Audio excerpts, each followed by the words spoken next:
جب ہم لفظ صحرا سنتے ہیں تو ہمارے ذہن میں فوراً ایک ایسا منظر آتا ہے جہاں ریت ہو، پیاس ہو، خاموشی ہو اور زندگی کی گنجائش نہ ہونے کے برابر ہو۔ لیکن ذرا ٹھہریے، اگر آپ کو بتایا جائے کہ سندھ کے دل میں ایک ایسا صحرا موجود ہے جہاں ریت سفید ہے اور جہاں پانی ٹھہرا ہوا ہے، جہاں جھیلیں ہیں اور وہ بھی مستقل جھیلیں، تو کیا آپ یقین کریں گے؟ یہ کہانی ہے اچھڑو تھر کی، سندھ کے ضلع سانگھڑ میں واقع ایک ایسا خطہ جو بیک وقت صحرا بھی ہے اور زندگی کا مسکن بھی۔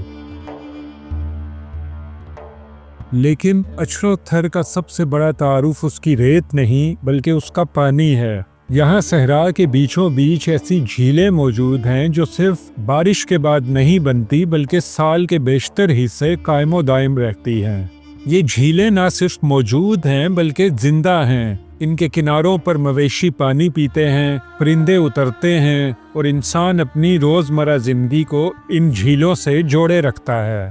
یہ وہ مقام ہے جہاں صحرا اور پانی آمنے سامنے نہیں بلکہ ساتھ ساتھ چلتے ہیں۔ یہ سوال صدیوں سے ذہنوں میں گردش کر رہا ہے کہ آخر اس صحرا میں پانی آتا کہاں سے ہے، کیونکہ کوئی بڑا دریا یہاں نہیں بہتا، کوئی نہر اس علاقے کو نہیں چھوتی اور یہاں سالانہ بارش بھی بہت محدود ہے۔ مقامی لوگ کہتے ہیں کہ زمین کے نیچے صدیوں سے مقدس دریا سرسوتی بہہ رہا ہے جو خاموشی سے ان جھیلوں کو سیراب کرتا رہتا ہے۔ کچھ ماہرین کے مطابق یہ پانی زیر زمین ذخائر اور موسمی بارشوں کے امتزاج کا نتیجہ ہے جو مخصوص جگہوں پر جمع ہو کر جھیلوں کی شکل اختیار کر لیتا ہے۔ لیکن یہ ایک ایسا راز ہے جسے قدرت نے ابھی مکمل طور پر بے نقاب نہیں کیا۔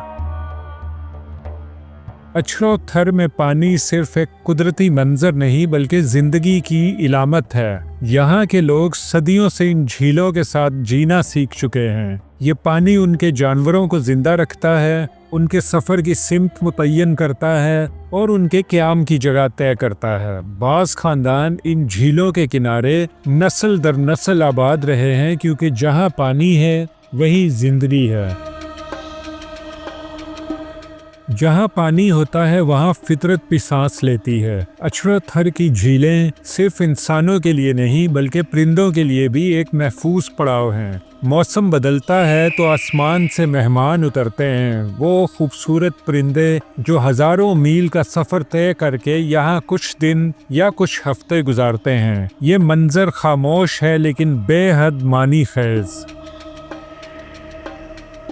مگر یہ کہانی صرف خوبصورتی کی نہیں، یہ ایک وارننگ بھی ہے۔ موسمیاتی تبدیلی بارشوں کے نظام کو بدل رہی ہے، درجہ حرارت بڑھ رہا ہے اور زمین کے نیچے آبی ذخائر دباؤ میں ہیں۔ کچھ جھیلیں جو کبھی بہت وسیع تھیں اب سکڑ رہی ہیں اور کچھ کے کنارے خاموشی سے پیچھے ہٹ رہے ہیں۔ اگر یہ سلسلہ جاری رہا تو وہ صحرا جو پانی کی وجہ سے زندہ ہے دوبارہ مکمل پیاس میں ڈوب سکتا ہے۔ اچھڑو تھر ہمیں یہ سکھاتا ہے کہ قدرت اپنے راز صرف آسان جگہوں پر نہیں رکھتی، کبھی کبھی وہ زندگی کو ریت کے بیچوں بیچ چھپا دیتی ہے اور پانی کو صحرا کے دل میں بسا دیتی ہے۔